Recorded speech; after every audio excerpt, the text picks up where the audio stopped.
ഹരേ രാമ രാമ രാമ ഹരേ ഹരേ, ഹരേ കൃഷ്ണ കൃഷ്ണ കൃഷ്ണ ഹരേ ഹരേ, ഹരേ രാമ രാമ രാമ ഹരേ ഹരേ, ഹരേ കൃഷ്ണ കൃഷ്ണ കൃഷ്ണ ഹരേ ഹരേ, ഹരേ രാമ രാമ രാമ ഹരേ ഹരേ, ഹരേ കൃഷ്ണ കൃഷ്ണ കൃഷ്ണ ഹരേ ഹരേ. നമ്മള് പൂന്താനത്തിന്റെ ജ്ഞാനപ്പാനയില് കുറെ ഭാഗങ്ങൾ പഠിച്ചു. ഇനിയിപ്പം കലികാല മഹിമ എന്നുള്ള ഭാഗമാണ് ഇന്ന് പ്രതിപാദിക്കുന്നത്. യുഗം നാലിലും നല്ലു കലിയുഗം, സുഖമേ തന്നെ മുക്തി വരുത്തുവാൻ, കൃഷ്ണ കൃഷ്ണ മുകുന്ദ ജനാർദ്ദന, കൃഷ്ണ ഗോവിന്ദ രാമായ എന്നിങ്ങനെ തിരുനാമ സങ്കീർത്തനമെന്നിയെ മറ്റേതുമില്ല യജ്ഞമറിഞ്ഞാലും. അതായത് നാല് യുഗങ്ങളില് ഏറ്റവും നല്ലത് കലിയുഗമാണ്. കാരണം ഓരോ യുഗങ്ങളിലും ഓരോ രീതിയിലുള്ള ഈശ്വര ആരാധനയാണ് തുടർന്നു വന്നത്. കലിയുഗത്തില് ഏറ്റവും മനുഷ്യർക്ക് ഏറ്റവും പെട്ടെന്ന് ചെയ്യാവുന്ന നാമജപമാണ് പറഞ്ഞിരിക്കുന്നത്. അതുകൊണ്ടാണ് യുഗം നാലിലും നല്ലത് കലിയുഗമാണെന്ന് പറയുന്നത്. സുഖമേ തന്നെ മുക്തി വരുത്തുവാൻ, അതായത് മുക്തി ലഭിക്കുവാൻ വളരെ എളുപ്പമുള്ള യുഗമാണ് കലിയുഗം. കൃഷ്ണ കൃഷ്ണ മുകുന്ദ ജനാർദ്ദന, കൃഷ്ണ ഗോവിന്ദ രാമ എന്നിങ്ങനെ, അതായത് ഭഗവാന്റെ നാമങ്ങൾ കൃഷ്ണ ഗോവിന്ദ രാമ എന്ന നാമങ്ങള് സങ്കീർത്തനം ചെയ്താൽ മാത്രം മതി മുക്തി ലഭിക്കുവാൻ. അർച്ചനകളോ യജ്ഞങ്ങളോ ഹോമങ്ങളോ അങ്ങനെ യാതൊരുവിധ കാര്യങ്ങളും വേണ്ട മുക്തി ലഭിക്കുവാനെന്നാണ് ജ്ഞാനപ്പാനയിലൂടെ കവി പറയുന്നത്. തിരുനാമ സങ്കീർത്തനമെന്നിയെ മറ്റേതുമില്ല യജ്ഞമറിഞ്ഞാലും, അതു ചിന്തിച്ചു മറ്റുള്ള ലോകങ്ങൾ 13 ജനങ്ങളും. അതേക്കുറിച്ച് ചിന്തിച്ച മറ്റുള്ള 14 ലോകങ്ങളില്, നമ്മുടെ ഈ ഭാരതഖണ്ഡം ഒഴിച്ചുള്ള മറ്റുള്ള എല്ലാ ലോകങ്ങളിലും ഉള്ള ജനങ്ങളും മറ്റു ദ്വീപുകളിലുള്ളവരും മുക്തി തങ്ങൾക്ക് സാധ്യമാകായികയാൽ കലികാലത്തിൽ ഭാരതഖണ്ഡത്തിൽ വരുന്നു.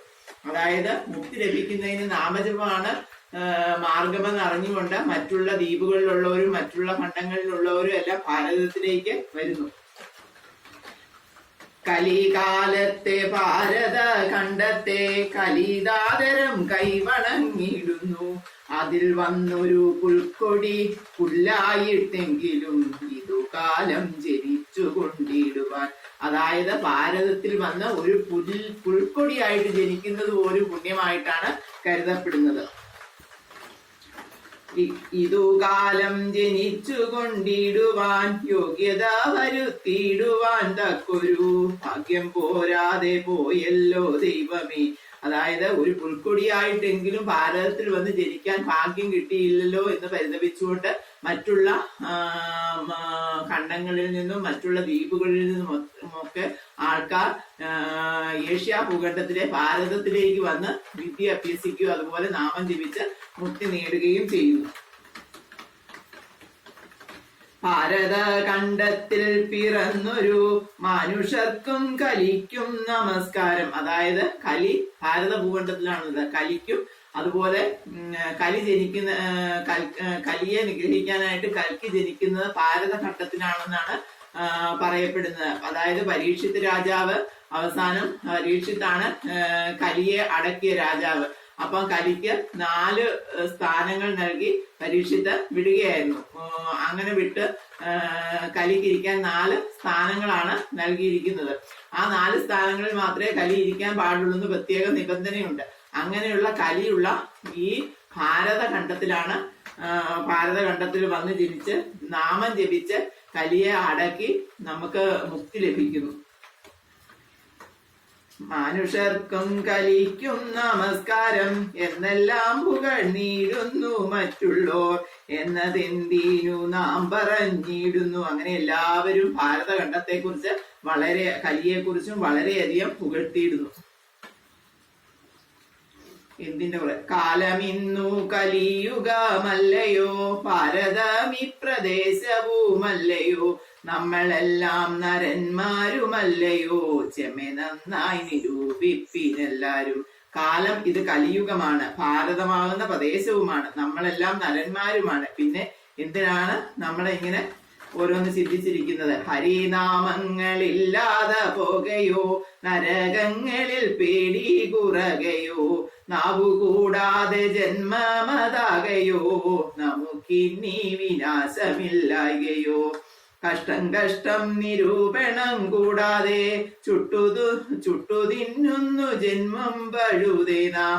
അതായത് നമ്മൾ ജനിച്ചിരിക്കുന്നത് ഭാരത പ്രദേശത്താണ്, നമ്മളെല്ലാം മനുഷ്യരുമാണ്, ഇത് കലിയുഗവുമാണ്. അപ്പം നാമം ജപിച്ച ഹരിയുടെ പാദങ്ങളിൽ എത്തുക എന്ന കുറുക്കുവഴി ഉള്ളപ്പം നമ്മളെല്ലാം ഓരോ കാര്യങ്ങളുടെ പുറകെ പോവുകയാണ്. അത് നരകങ്ങളിലുള്ള പേടി കുറഞ്ഞത് കൊണ്ടാണോ നമുക്ക് വിനാശമായി വരുന്നത്? കഷ്ടം കഷ്ടം, വെറുതെ നമ്മുടെ ജന്മം പാഴാക്കി കളയാതെ നാമം ജപിക്കണമെന്നാണ് കവി താല്പര്യപ്പെടുന്നത്. നമുക്ക് നാമം ജപിച്ച മുക്തി ലഭിക്കാൻ കിട്ടുന്ന ഈ അവസരം നമ്മൾ ഒരിക്കലും പാഴാക്കി കളയരുതെന്നാണ് ജ്ഞാനപ്പാനയിലൂടെ പൂന്താനം പറഞ്ഞു തരുന്നത്. ദുർലഭമായിട്ടുള്ള മനുഷ്യജന്മത്തെ കുറിച്ചാണ് പിന്നെ പ്രതിപാദിക്കുന്നത്. എത്ര ജന്മം പ്രയാസപ്പെട്ടിക്കാലം അത്ര വന്നു പിറന്നു സുഗതത്താൽ, എത്ര ജന്മം മലത്തിൽ കഴിഞ്ഞതും എത്ര ജന്മം ജലത്തിൽ കഴിഞ്ഞതും. എത്ര ജന്മം പ്രയാസപ്പെട്ടിട്ടാണ് ഇങ്ങനെ വന്ന് ഒരു മനുഷ്യനായിട്ട് സുഗത ജന്മം കിട്ടിയത്. എത്ര ജന്മം മലത്തിൽ കഴിഞ്ഞു, മലത്തിൽ പുഴുവായിട്ടും മറ്റും നമ്മള് കഴിഞ്ഞിട്ടുണ്ട്. എത്ര ജന്മം ജലത്തിൽ കഴിഞ്ഞു, മീനായിട്ടും മറ്റു ജലജീവികളായിട്ടും ജലത്തിൽ വസിച്ചിട്ടുണ്ട്. എത്ര ജന്മങ്ങൾ മണ്ണിൽ കഴിഞ്ഞു, മണ്ണിൽ ഇഴജീവികളായും മറ്റും മണ്ണിൽ കഴിഞ്ഞിട്ടുണ്ട്. എത്ര ജന്മം മരങ്ങളായിരുന്നു, പിന്നെ നമ്മൾ മരങ്ങളായിട്ട് പല ജന്മങ്ങളിൽ മരങ്ങളായിട്ട് നിന്നിട്ടുണ്ട്. എത്ര ജന്മം അരിച്ചു നടന്നതും, എത്ര ജന്മം മൃഗങ്ങൾ പശുക്കളായി. ഓരോ ജന്മങ്ങളില് ഓരോരോ ജന്മം കഴിയുമ്പോഴും ഓരോ പുരോഗതിയിൽ വന്ന് മൃഗങ്ങളായിട്ടും പശുക്കളായിട്ടും അതു വന്നിട്ട് വണ്ണം ലഭിച്ചൊരു മധ്യജന്മത്തിൻ മുമ്പേ കഴിച്ചു നാം. എത്രയും പണിപ്പെട്ടിങ്ങു മാതാവിൻ ഗർഭപാത്രത്തിൽ വീണതറിഞ്ഞാൽ. അങ്ങനെ ഓരോരോ ജന്മങ്ങളിൽ കൂടി നേടിയ പുണ്യങ്ങളുടെ ഫലമായിട്ടാണ് നമ്മൾ അമ്മയുടെ ഗർഭപാത്രത്തിൽ വന്ന് മനുഷ്യനായി ജനിച്ചത്. 10 മാസം വയറ്റിൽ കഴിഞ്ഞു പോയി.